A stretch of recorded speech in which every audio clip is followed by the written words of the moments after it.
Nous devons être le changement que nous désirons voir dans ce monde.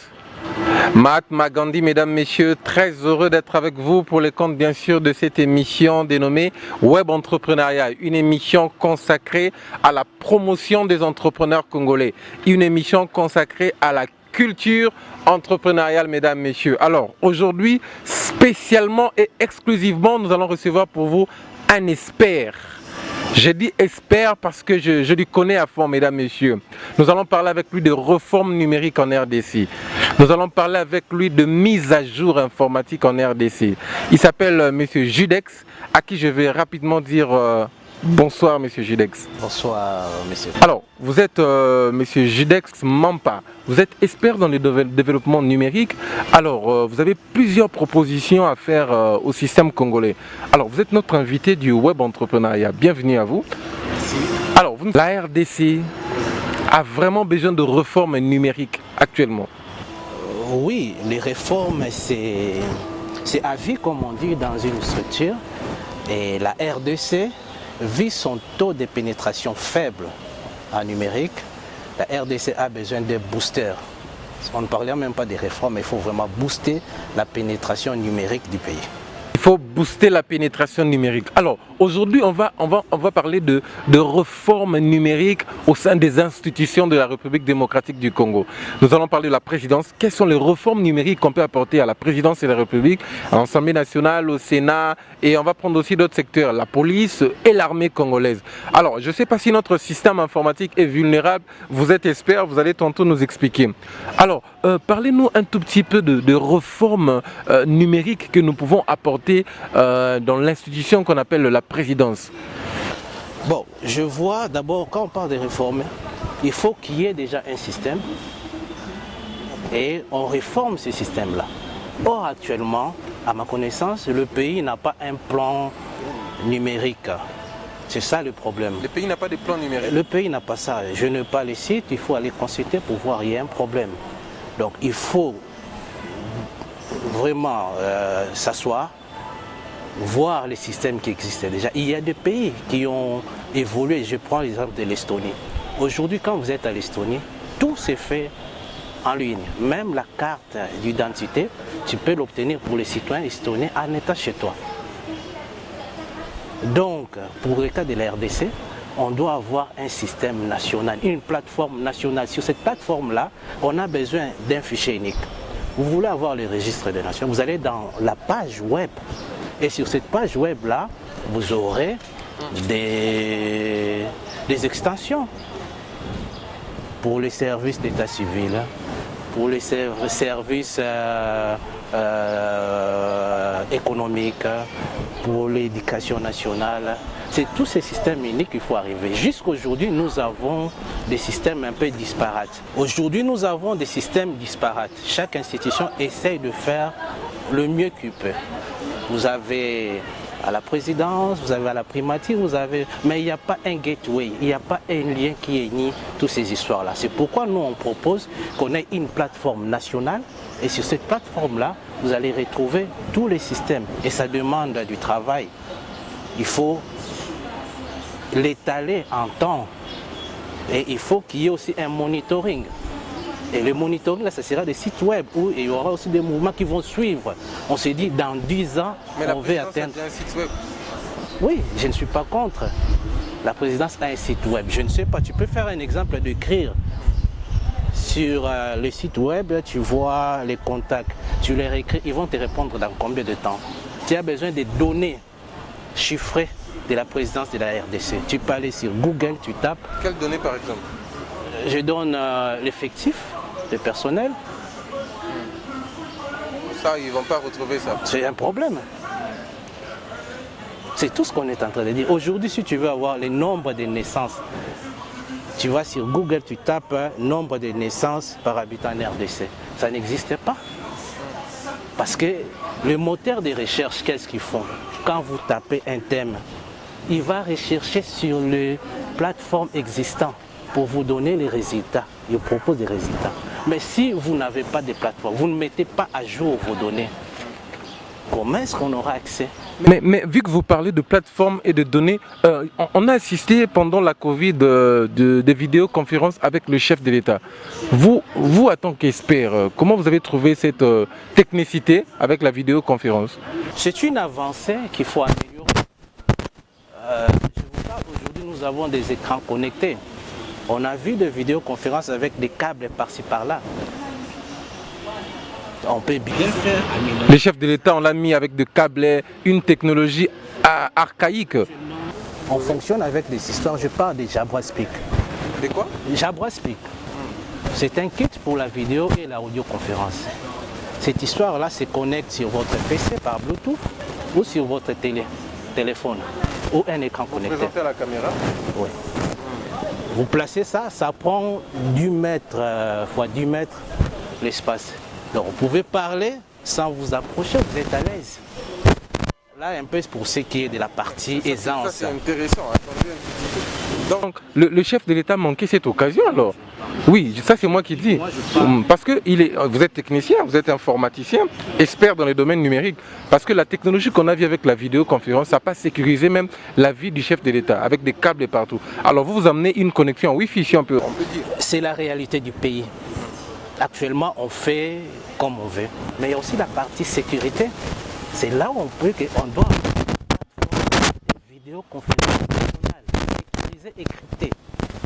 Il y a des Congolais qui sont en mesure de travailler sur ces logiciels-là. Et c'est là où on parle. Parce que la communication entre la présidence, les institutions, même les gouvernements, c'est une communication qui doit être sécurisée. Et ça a d'intérêt national. Donc il faut des réformes, il faut utiliser la main-d'œuvre congolaise. Et si la main-d'œuvre congolaise n'existe pas, allez voir ce qui se fait ailleurs. Je donne l'exemple de l'Estonie. Prenez les Estoniens, venez avec eux. Vous travaillez sur leur système tout en apportant un peu le côté congolais. C'est comme... Et vous personnellement, quelles sont les réformes que vous pouvez apporter là vous-même?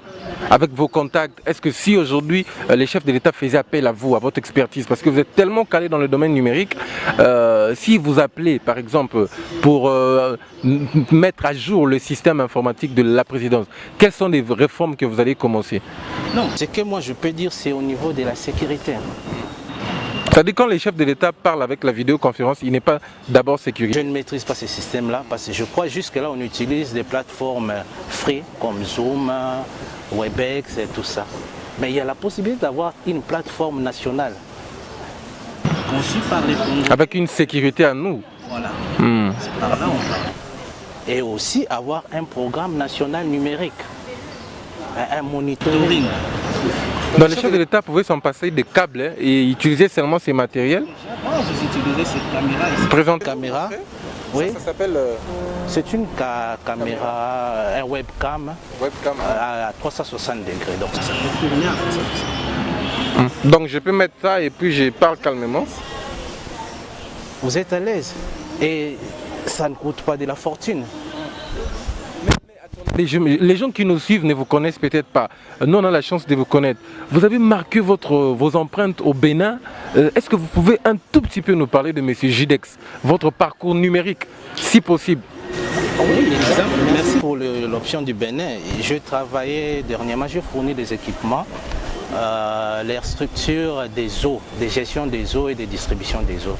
Donc j'ai fourni des smartphones, des écrans connectés et des balises GPS.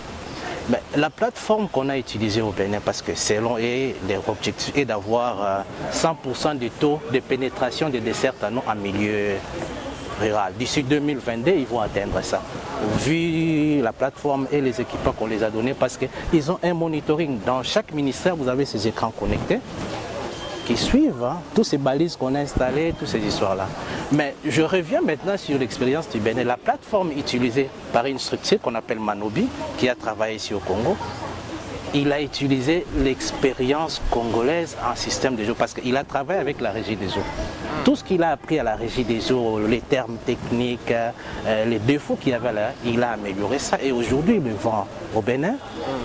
Demain il ira dans un autre pays africain. C'est pour dire que les Congolais étaient toujours pionniers dans plusieurs choses. Mais le problème du Congolais, on n'est pas, on ne va pas jusqu'au bout.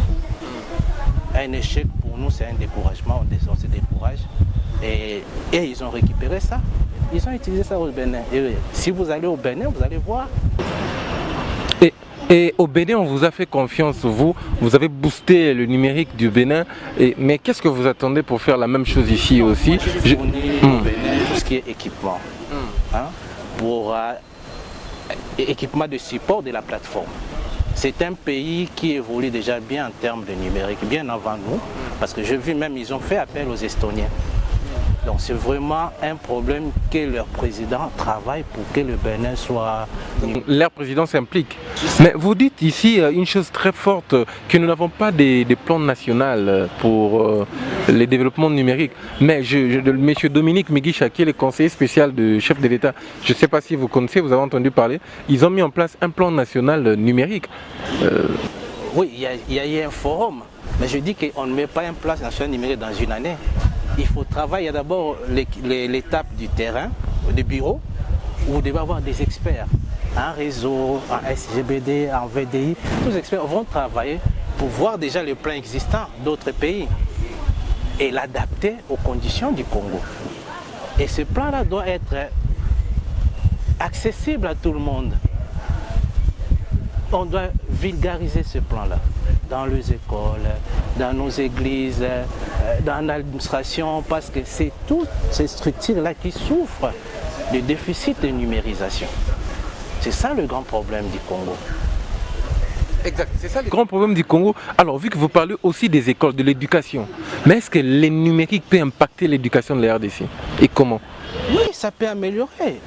Je dis avant Covid et après Covid. Avant Covid, après Covid, on a vu que les enfants n'allaient pas à l'école parce que nos écoles n'ont pas le système d'enseignement en ligne. Ce système-là existait déjà par ailleurs. J'aimerais bien qu'après que le Congo travaille pour dire qu'on a échoué dans une année, on veut que dans 3 ans, nos écoles soient connectées. Il y a des gens qui travaillent, c'est ce que je vous dis. Il y a déjà, il y a une plateforme congolaise, Schoolap. Notre sponsor, C'est déjà bien. Merci beaucoup à Pascal Kaniki pour Schoolap. Vous reconnaissez ça? Oui, ça c'est très bien. Toutes les pénétrations, c'est ce que je dis. Il faut que l'État, qui est le bailleur principal, investisse pour équiper nos écoles. Je vous parle d'équiper des écoles. Je donne un exemple. Un député, c'est juste un exemple, qui vient de l'Europe, qui va ramasser des Pentium 4 et il remplit un conteneur pour aller livrer dans une école qui est à Sakana ou dans le fin fond de Kabinda. Il va transporter tout un conteneur avec tout ce qu'il y a, les aléas de nos routes. Or, il y a des matériels qu'on peut utiliser pour équiper nos écoles. Oui, et les coûts peuvent lui permettre d'obtenir des matériels neufs. Je vous donne l'exemple de ces matériels ici. C'est un Raspberry, c'est une unité centrale. Un ordinateur. Un ordinateur. Ça, c'est un ordinateur. Oui, si vous ajoutez un clavier et une souris, vous ajoutez un clavier et une connexion Internet qu'on peut avoir dans nos villages. Et on peut se dire que les pays optent pour les Raspberry. Et on va équiper nos écoles avec nos Raspberry. C'est tout un ordinateur. C'est tout un ordinateur qui ne pèse pas et qui ne coûte rien. C'est moins de 100 € pour avoir l'unité centrale. Wow. Quand on ajoute, donc tu vois, avec une volonté, on peut arriver à pénétrer nos écoles avec le matériel et avec la plateforme qu'on nous avait dit, Schoolap. Donc avec Schoolap, vous pouvez travailler aussi ensemble et vous pouvez développer le pays. On parle du pays. Ce n'est pas, mais c'est le pays qui doit mettre des plans pour que d'ici 5 ans, on arrive à pénétrer toutes nos écoles publiques et aussi les écoles. Donc ça peut servir nos enfants à l'école, ils peuvent avoir ça comme ordinateur et ils ont un clavier, ça ne chauffe pas aussi comme nos PC, nos unités centrales. La problématique d'électricité. Nous avons une problématique d'électricité. Ces histoires-ci ont 12 volts et 5 ampères. Donc avec un convertisseur solaire de 500 watts et une batterie de 60 ampères, on peut équiper une école dans les fins fonds du Congo. Donc dans nos provinces, dans nos villages, ils ont vraiment besoin de ça. Donc à la place de dédouaner 1000 ordinateurs, des gros ordinateurs, on peut juste acheter ça, mettre dans sa valise et puis venir avec en RDC. Mais attendez d'abord, si vous voulez lancer un message à notre Excellence, M. Willy Bakonga, parce que ici, cette émission est consacrée à l'interaction, les décideurs et vous les innovateurs. Un message, vous regardez la caméra avec ce que vous avez déjà apporté, en attendant qu'on avance, à M. Willy, à notre Excellence Willy Bakonga, qui est notre ministre de l'Enseignement. Oui. Un message à lui. Qu'est-ce qui, son implication peut être dans quoi? Son implication, je dis qu'à mettre en place un programme, je dis qu'on parle de la continuité de l'État. Il peut commencer un programme et ne pas finir. Ceux qui viendront après lui peuvent finir ça. Un programme national de pénétrer nos écoles en numérique. Ça veut dire que doter les écoles publiques du Congo en matériel numérique, en ordinateur, en scanner, tout ce qui est. Ça veut dire que l'État va vous consulter, vous avez le stock suffisant pour servir nos élèves ou l'État va lui-même acheter. Vous allez lui faire une proposition de matériel ou vous avez déjà vos matériels dont vous allez proposer à l'État et l'État va signer le marché avec vous. Comment ça se passe en fait? C'est que moi je suis en train de dire, il ne faut pas personnaliser les histoires. Ce n'est pas moi, mais je vois les pays. Okay. Donc, il y a des solutions qui existent, le pays a des décideurs. Le pays peut se dire, on opte pour cette solution ici. Et nous pouvons les aider dans le choix des équipements. Ce n'est pas à nous de vendre au pays. On va aider le pays dans le choix des équipements. Faire comme Jamal, je comprends. Vous êtes beaucoup prudent. Non, on veut que le pays, moi seul, je ne peux pas. Le Congo, c'est un pays de plus de 2 millions de kilomètres. On dit il faut qu'il y ait un plan national. On s'est dit que dans 10 ans, on va atteindre. On commence par des provinces pilotes. Si ça marche, on va ailleurs. Et il y a pas mal d'entrepreneurs. Vous parlez d'entrepreneuriat numérique. Dans chaque coin du Congo, nous avons ces entrepreneurs. Donnons-leur aussi la chance. Par des appels d'offres et ils vont répondre. Mais dans le cahier des charges, l'État dit que non, nous avons besoin d'équiper nos écoles avec du matériel à faible consommation d'électricité. Avec du matériel qui n'encombre pas trop. Donc ça c'est un ordinateur qu'on voit là. Donc avec la vidéoprojecteur on peut mettre aussi le prof en scène, les élèves ont ça. C'est un Bluetooth. Un vidéoprojecteur connecté. Actuellement nous avons des vidéoprojecteurs connectés, des tableaux à fond blanc, des tableaux connectés. Vous avez des écoles où avec la Covid comme j'avais dit, il faut avoir plusieurs écoles qui interagissent sur un tableau. Vous pouvez modifier toutes ces histoires-là. Un tableau connecté. Ils voient sur vidéo, ce défilé-là. Mais attendez, je sais que les gens appellent déjà beaucoup pour cette émission, pour vous contacter, pour vous voir. Les écoles qui ne veulent pas passer par les gouvernements, par exemple, qui veulent passer par vous, est-ce que c'est possible? Oui, c'est possible. Le Provider Group, qui est ma société, est en mesure de fournir à des écoles, aux écoles. Alors oui, quelles sont les réformes encore que vous pouvez apporter dans ces secteurs, à part l'ordinateur? Ça s'appelle quel type d'ordinateur? C'est un Raspberry. Raspberry Pi 3. C'est extraordinaire. C'est un Raspberry Pi 3. Et le système d'exploitation n'est pas Windows, c'est un système d'exploitation qui n'est pas vulnérable aux attaques de virus. C'est ça aussi le problème qu'on a avec nos écoles.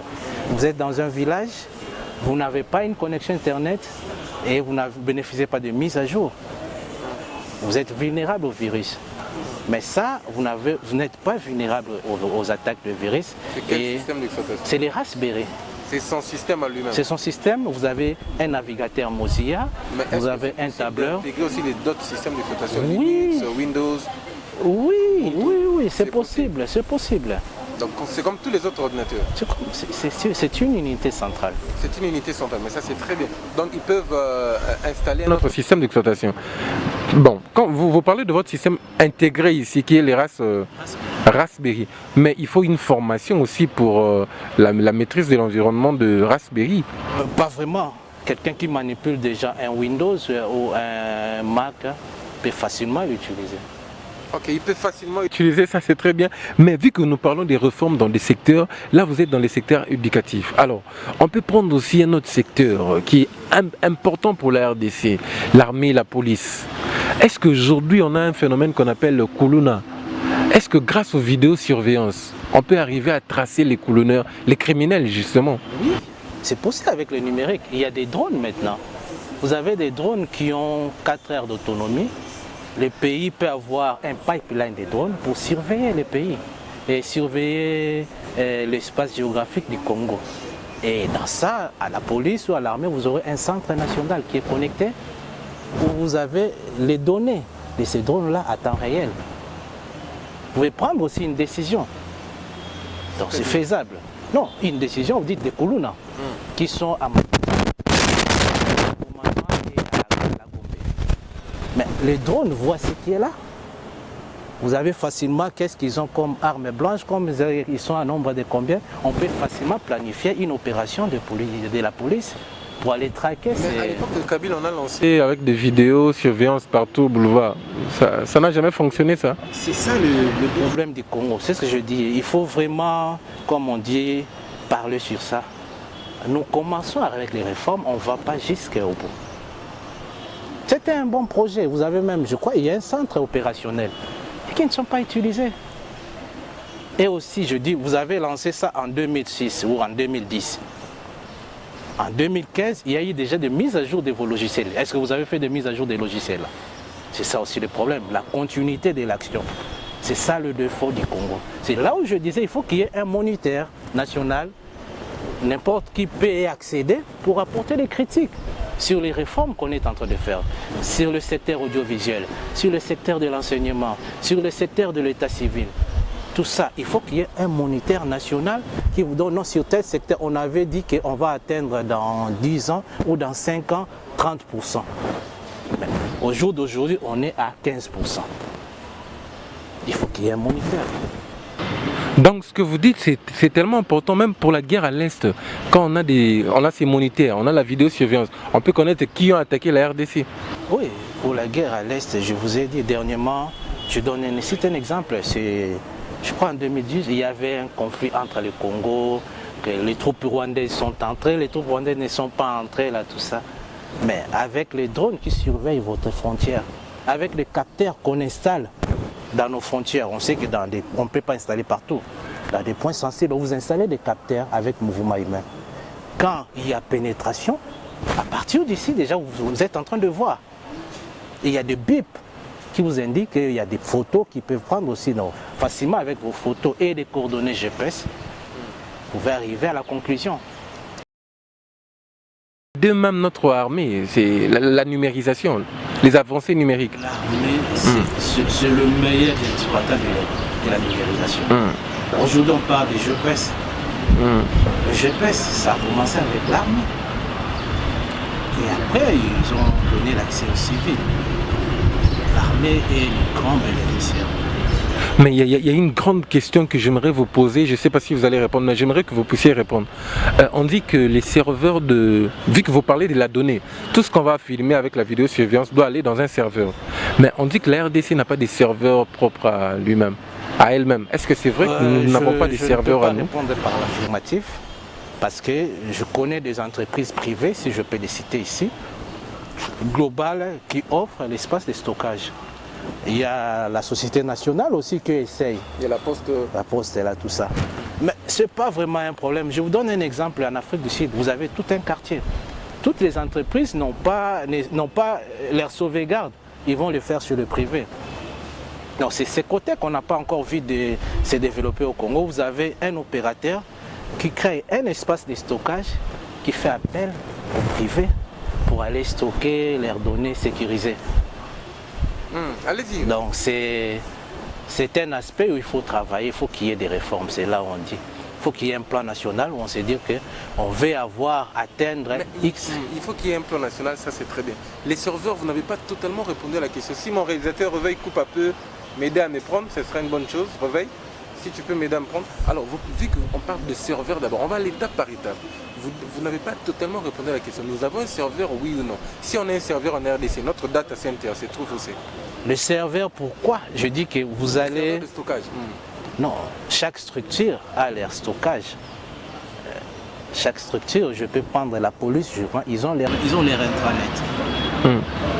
Mais nous n'avons... Mais toutes ces données-là, ça va où? De la police, de nous autres qui hébergeons nos sites dans notre domaine, tout ça, ça va où? Là, c'est autre chose. Parce que la plupart, nous avons un hébergeur qui est la Société nationale.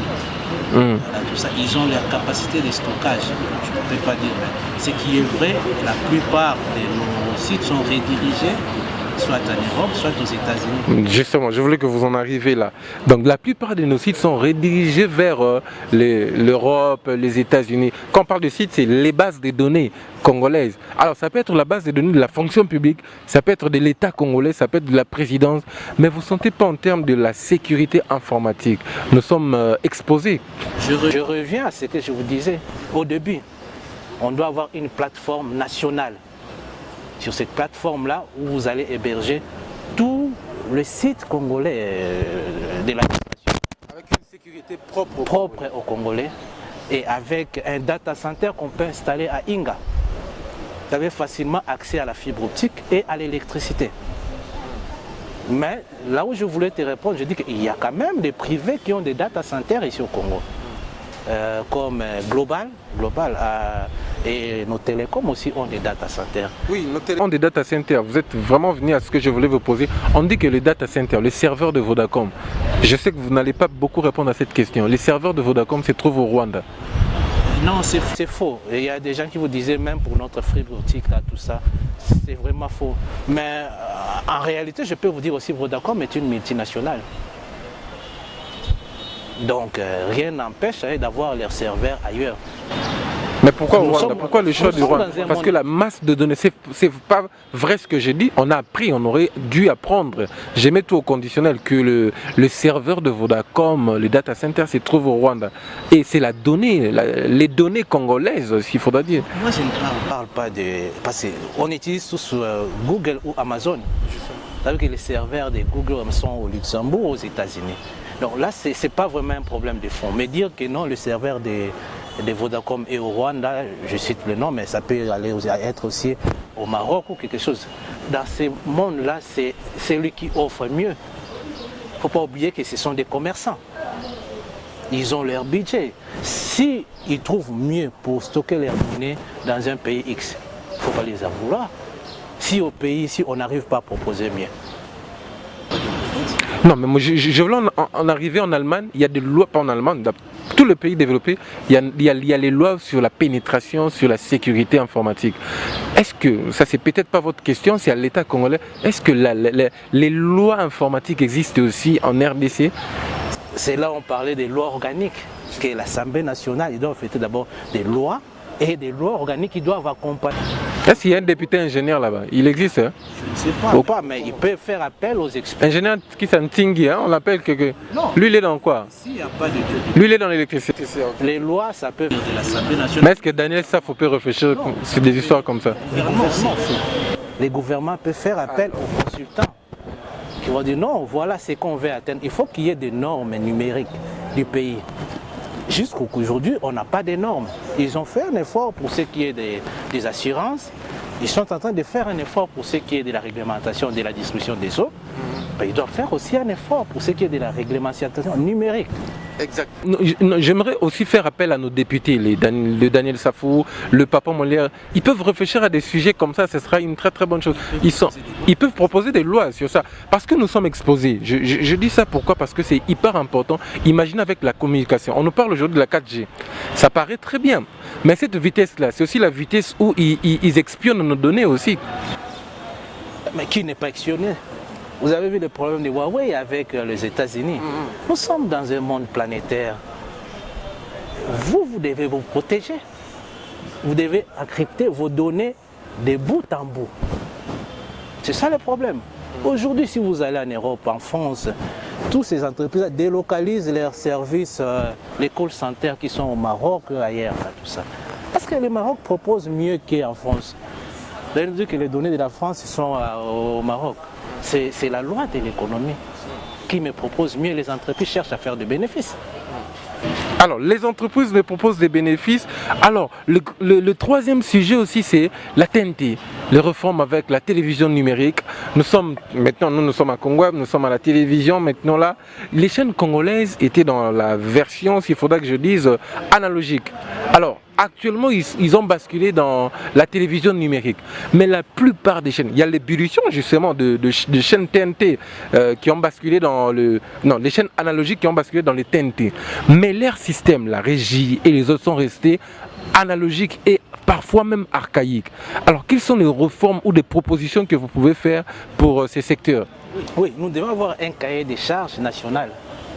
Pour avoir une chaîne de télé, vous devez avoir un minimum un local, un minimum un studio aménagé, parce que c'est l'image du pays aussi, hein, et les équipements. Et ces cahiers des charges-là existent, point d'interrogation. Aujourd'hui, vous avez des chaînes télé avec un laptop, quelqu'un qui va au centre de mission de Mbinza avec son laptop et le film est dans le flash, comme c'est le signal numérique, mais vous avez la télé, vous dites que non, il a une chaîne de télé. C'est ça le problème. Et on ne veut pas aller au-delà. Je donne l'exemple du pays en matière de production de matchs de football. Ça fait 3 ans que le Congo n'est plus en mesure de produire un match de football répondant aux normes de la CAF. Comment ça? Et puis des matchs que nous suivons ici à la RTNC. À la RTNC, vous avez le match en signal analogique. En signal analogique? Oui, j'ai l'expérience. Le combat de boxe, c'est moi qui ai fourni les segments pour envoyer le signal à Kiev. Je discutais avec la télévision ukrainienne. Tu sais ce qu'ils ont dit des images qu'on a envoyées? Quoi? C'était moins bon que les images envoyées lors du combat à Livre Foreman. C'est l'image du pays. Hein? La régie de la RTN, c'est une régie. Oui, le combat de boxe, le dernier combat de boxe qu'on a eu, oui. Et la régie utilisée, c'était la régie et les cartes de reportage de la RTNC. C'était grâce à vous qu'on a eu ces combats? Non, moi j'ai vendu seulement les segments spatials. Vous avez vendu les segments pour faire la montée du signal afin qu'à Kiev. Expliquez-nous. Et c'est ce qui se passe. Je reviens maintenant sur le cas de la régie. Donc aujourd'hui, la CAF demande que le match soit produit en Full HD, minimum HD. Et au pays, HD, on avait quoi? SDI et analogique. Non, on est dans analogique toujours. SDI, on a SDI. SDI, ok. Oui, la régie nationale est en SDI. Donc le pays n'a pas encore fait des investissements pour avoir le système. Je vous donne un exemple d'une caméra. Vous êtes à 22 000 €. Une caméra? Une caméra. Et on nous demande d'avoir de bout en bout les équipements en Full HD. De la production à la régie et à la montée. Et qu'est-ce qui se passe? Tous les matchs que vous avez à partir des 8e de finale de nos clubs et le match de l'équipe nationale sont sous-traités. Donc il y a une réalisation qui vient de l'extérieur, qui vient avec leur régie en Full HD. Ils produisent les matchs et ils diffusent. Après, ils rentrent avec leurs équipements. Et à chaque match, le pays perd 40 000 €. Chaque match? Oui. Donc, ce sont des droits TV. Nos clubs qui, à partir des 8e de finale, nos clubs perdent ces 40 000 €. Jusque-là, il n'y a pas. Je ne vois pas. Donc, quand on suit 10 matchs, on est dans les 400 000. Bientôt, il y aura reprise des championnats, il y aura le match de l'équipe nationale. Donc le pays n'est pas encore prêt et on va encore perdre les 40 000 €. Et pour y remédier, quelles sont les solutions pour qu'on soit pratique? Équiper la nationale, la RTNC. Oui, impulser aussi les privés qui peuvent investir en ça. Ce n'est pas un investissement avec 100 000 €, c'est un investissement qui va de 300 à 600 000 €. Mais il y a un rendement. Vous voyez, ces étrangers-là qui viennent pour sous-traiter le match qui sont produits ici. C'est les 40 000 € qu'on coupe au club et payé. Alors, nous allons faire ça. C'est pour ceux qui ont ouvert des chaînes de TNT, qui auront vraiment besoin de votre expertise. Parce qu'ils vont nous contacter, ils nous contactent pour vous. Qu'est-ce que vous pouvez leur proposer? La régie, ils peuvent basculer dans quoi? En fait, les caméras. Nous on propose tout, tout ce qui est matériel à partir des 4K. Vous avez déjà assisté à la création d'une chaîne? Oui, j'ai fourni j'ai doté la chaîne Jaurès TV. Bientôt ils auront leur fréquence, mais vous irez aller voir les matériels qu'on a. Jaurès TV. C'est à qui ça? C'est à M. Bruno Tchibala. À M. Bruno Tchibala? Oui, oui. L'excellence, oui. Oui. Qu'est-ce que je fournis là-bas? Du point A au point B. Donc tout est là en Full HD. Je me suis dit, il y a des problèmes de connecteurs. Vous avez le même problème de connecteurs. Donc, je demandais à mon partenaire qui est en Europe de me fournir un kit TV avec préinstallé et préconfiguré. Les connecteurs, les câbles sont venus de l'Europe. Quand ils vont émettre, vous allez voir la différence du signal. Et c'est ce qu'on demande à nos chaînes de TV. Si vous voulez avoir un projet de TV, ce n'est pas avec un 10 000 $, ce n'est pas avec un 20 000 $. Vous devez mettre des moyens pour avoir la qualité. Mais quelles sont les chaînes selon vous qui répondent aux critères, aux normes de HD? Je ne peux pas en dire plus, mais je vois Télé 50, je vois Congo Web. Congo Web, nous? Ah oui, ça, je vois merci Congo à Web, M. là, Gabriel Chabani. Il est technicien aussi, c'est normal. Oui, qui encore? C'est parmi les pionniers. Hein. Gabriel Chabani. Et Congo Web est sur Internet. Il y a moins, c'est là on parle, il y a moins de chaînes congolaises qui sont sur Internet. Univers TV aussi. En toute honnêteté, je ne peux citer que les chaînes que j'ai à visiter. Les autres, je n'ai pas encore visité, je ne peux pas dire trop d'eux. Molière Télévision. Je n'ai pas encore visité Molière Télévision. Ça, vous n'avez pas encore visité. Il y a PSTV aussi. Je n'ai pas encore visité. Antenne A. Antenne A, souvent je suis Antenne A sur Canal. Ils ont un problème de leur montée. Je crois qu'ils ont un problème de la bande passante. Tu vois, l'image cale trop souvent. Et sûrement, ils utilisent 1 méga ou un demi-méga. Ils peuvent aller à 2 ou 2.5. Il faut quoi pour eux-mêmes? Ils doivent augmenter le mégahertz. Ils doivent augmenter ça. Canal Kin. Jean-Pierre Dion. Je n'ai pas encore visité, mais c'est une chaîne qui date. Hein. Je crois qu'ils ont de l'expertise pour avoir des bons matos. Et B1? Très bien. Même la qualité des plateaux, tout ça, excellent. Donc, on a Congo Web, B1, RTNC et Univers TV. Donc 4 meilleures chaînes déjà selon vous. Bon, je ne peux pas les nommer, oui, Télé 50. Et les gens oublient la RTNC. La RTNC produit en numérique. Tout ce qui est production locale est numérique. Ils ont seulement le problème avec leur quart de reportage qui est encore au système SDI. Donc ils doivent investir pour avoir un quart de reportage en 4K.